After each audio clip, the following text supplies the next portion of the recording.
Dear friends, I am Dr. Rajni Gaur. Today I am going to take up a new topic from the subject language across the curriculum. This topic belongs to Unit 3 Animal and Human Communication. Under it, we are going to learn about the design features of human language. Here, we are going to discuss about the human communication versus animal communication. In this picture, which animal talk? Can we see that? Whether the bees, chimpanzee, dolphin, or they communicate something to us or not? Now, the talk. What is talk? It is to utter words or to use language in a meaningful way. Let's take the example of parrot. In simple phrases, if parrot says good morning, can we say that animal are talking or they are having language?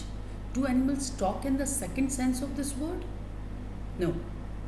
If no, then how come? Are we the only species which possesses language? Let us compare animal communication system with the human language to see if animals can be said to talk in any real sense. So now we take up intelligence versus language. If we want to find out whether animals use a language in a meaningful way, we have to understand what language is. So, what is language? Charles Hockett in the 1960s suggested that we can characterize language by means of a set of design features. A definition of a language should be based on these design features or the essential characteristics of the language. So, what these essential features or the design features are, the language possess. The very first is vocal auditory channel. It is perhaps the most obvious characteristic of a language. Sounds are made with the vocal organs and a hearing mechanism receives them. We have ears, we have lips, mouth, teeth, and the vocal tract. We all have this mechanism, but it is also found in the human beings. Then what's the difference? Is this design feature of a language unique to humans? Even in a human communication, vocal auditory channel is not so all important since language can be transferred without loss to visual symbols. And these visual symbols, sign language, writing, or the braille for blind people.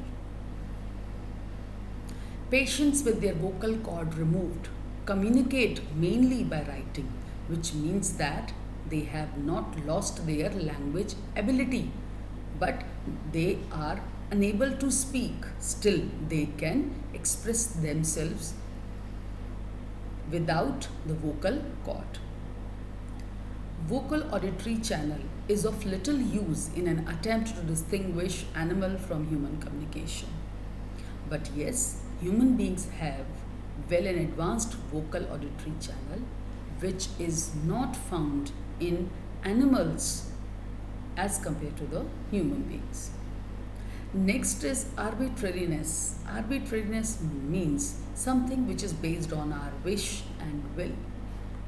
No connection between the form and its meaning or the word or its meaning.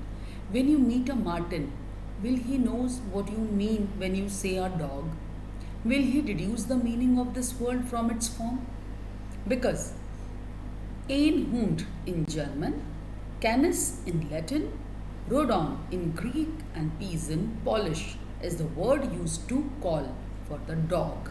So how he can deduce the meaning when you say dog and he says rodon? In arbitrariness is unique to a human language? No. Arbitrary symbols are not unique to humans, and it cannot be regarded as a critical distinction between human and animal communication. For instance, a crab which wishes to convey extreme aggression will extend a large claw. A less angry crab only raises a leg. But it is not the language, it is the behavior, and it is not the arbitrary. Semanticity. It is the use of word or symbols to mean or to refer to objects and actions. It means we are associating a word or a symbol with some object or the action. That is known as semanticity. When we say chair, we refers to any object which is a chair. When we say jump, we refers to an action of jumping. But when a parrot says chair, does it refer to an object, or is it only reacting to some stimulus, or is it imitating someone? Yes, the parrot only imitating the word he heard. But it's not like that. The parrot knows that this object is so called as chair. Some writers have claimed that semanticity is exclusively human. Animals usually do not refer to objects but to the whole situation of danger, for example. Let's take the example of vervet monkeys. They have an interesting system of communication as they have different alarm calls for different types of predators. Type 1 alarm call, signaling the presence of a snake. Our vervet gives one call when it sees a snake, and other members of the troops then stand on their hind leg and scan the ground to protect themselves from the snake. Type 2 alarm call, an alarming call signaling the presence of a leopard, and other members of the troop immediately climbed to the smallest branches of nearby trees, safe from the heavy leopard. Type 3, an eagle cruising the sky. They climb the trees and stay near the trunk, deep in the tree, or alternatively dove into dense bushes. Can we say that vervet monkeys uses a language which features semanticity? Do vervet monkeys make calls to refer to particular type of objects, or are they signaling different types of situations or the situation of danger? I can conclude that the communication of vervet monkeys is not characterized by semanticity. Now, another feature is displacement. We are able to use language about events which are not related to now and here. We can speak about abstract objects and events. Suppose if teacher teaches something in class and she talks about Eiffel Tower in Paris, and the children, they don't have any experience of Eiffel Tower in person, so they can discuss or they can talk about that event or the object. But we can talk about someone or something which is far away, or about an event which happened in the past or will happen in the future. For example, my aunt Matilda, who lives in Australia, broke her leg last week. Can we find displacement in animal communication? Is it unique to human language? Yes, it is. Animals normally cannot speak about the things which happened far away or yesterday. They cannot say that. Like, if I'm taking again the example of vervet monkey, vervet cannot say to the other members of the troops that I had visited last night to some other animal's house or the place. Another, we take the interesting example of bees. When a worker bee find a source of nectar, she returned to the hive to perform a complex dance which informed the other bees of its location. A round dance that you can see in the image in the figure 1, the round dance, the nectar is close to the hive. A waggle dance in which she waggles her tail from side to side if it is far away. A bee cannot say, the day before yesterday I visited a lovely clump of flowers. She can only say, come to the nectar I have just visited is located 10 meters from the hive. Bee communication features displacement, but the limited one. Next is duality of patterning. Language is organized in two layers. Basic unit of speech, sound, P-I-G, are normally meaningless by themselves. They only become meaningful when combined into sequence such as pig. Is duality of patterning unique to human communication? No, duality of patterning is not unique to humans. When birds produce single notes, they are meaningless, but when they are combined, they convey meaningful messages. Now, if we talk about learnability, it is the another feature, and it is the ability to learn different number of human languages. Can we teach a human language to animals? Let's take the example of chimps who's learning American Sign Language. At first, scientists tried to teach apes to speak without noting the vocal tracts of apes. Apes are not capable of producing human sounds properly. Once scientists realized the vocal limitations of apes, future experiments focused on teaching apes sign language, which was invented by ASL, American Sign Language Institute. One of the most famous experiments began in 1972 when Francine Patterson began teaching ASL to a gorilla named Coco. Coco now knows more or less 1,000 signs. Coco uses a lot of ASL signs, but does she knows ASL? Does she know language? It is controversial. Even though she uses the signs, she does not use the syntactic structure of ASL. As far as syntax goes, she is stuck in the two-word stage. Dr. Noam Chomsky, the very famous linguist, and the MIT linguist whose theory that language is innate and unique to people form the infrastructure of the field, says that attempting to teach linguistic skills to animals is irrational. Like trying to teach people to flap their arms and fly. It is not possible, so as in a case of animals.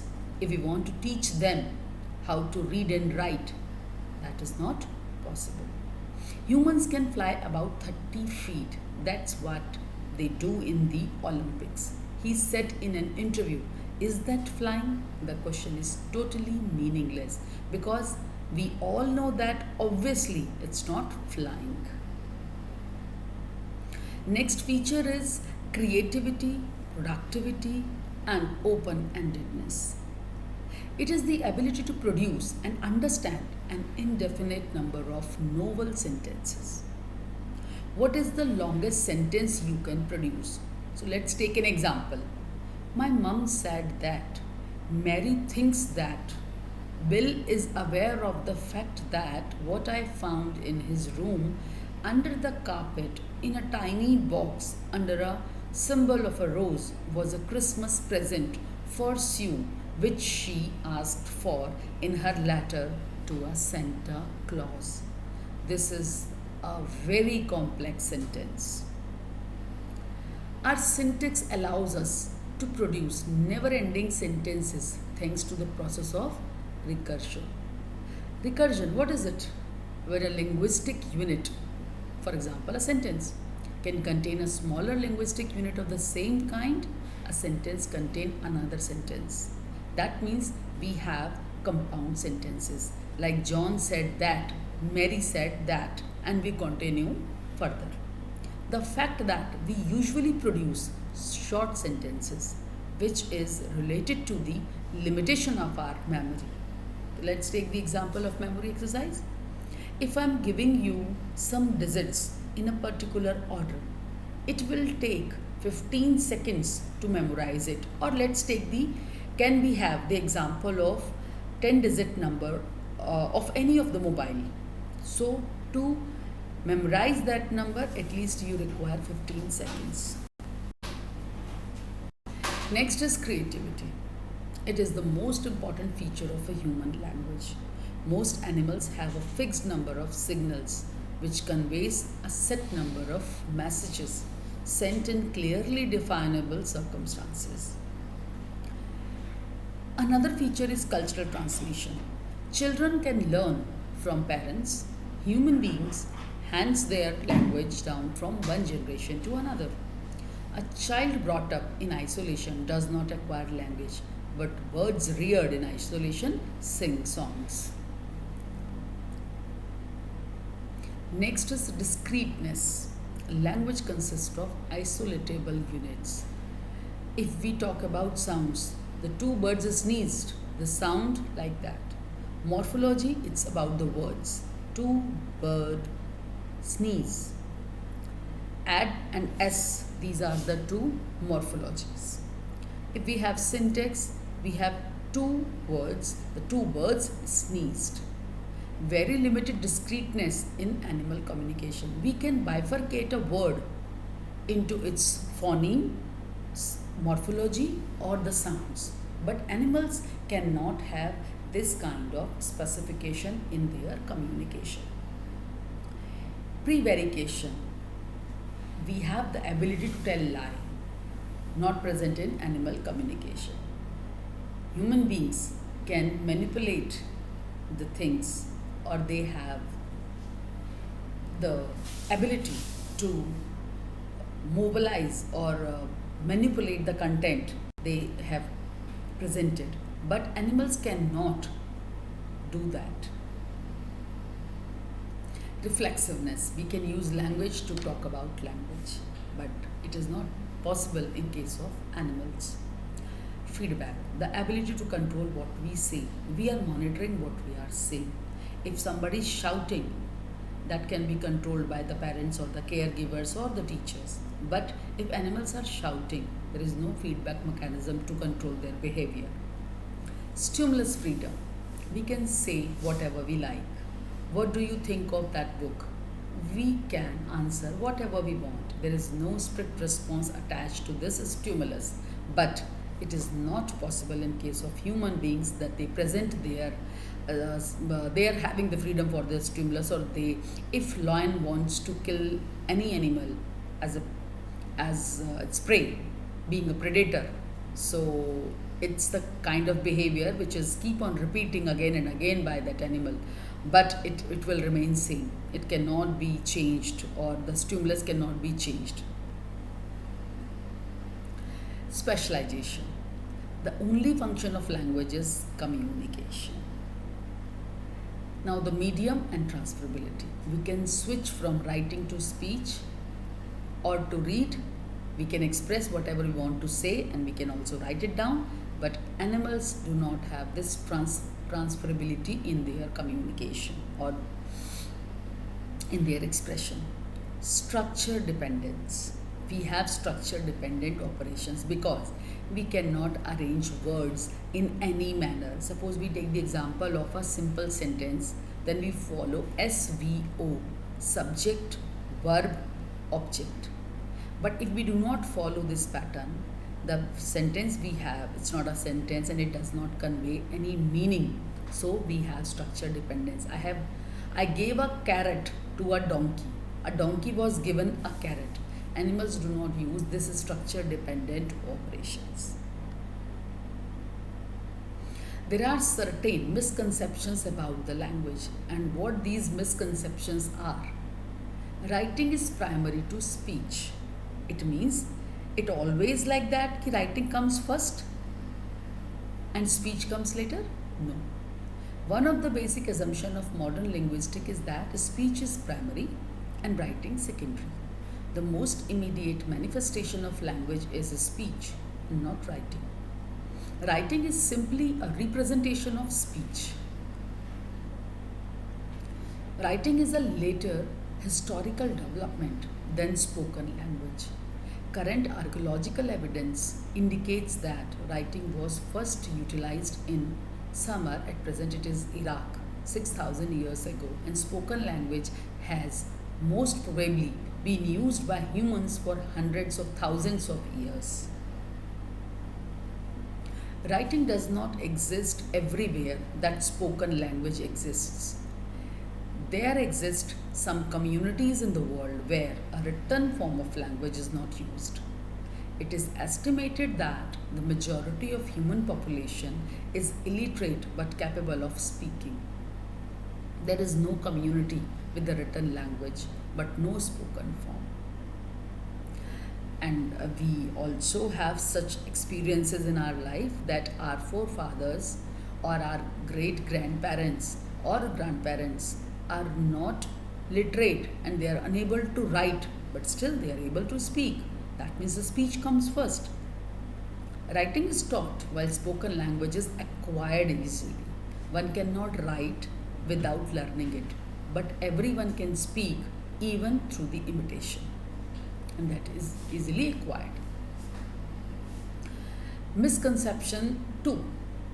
Cultures with greater technological sophistication tends to have grammatically richer language. No, it is absolutely false. Highlanders of Papua in New Guinea had Stone Age technology. Until 1030, the community of about 1 million people was isolated from the rest of the world for around 40,000 years. Their language appears to have complex structure found in other languages. Thank you, friends. Hope this presentation works for your understanding. Thank you.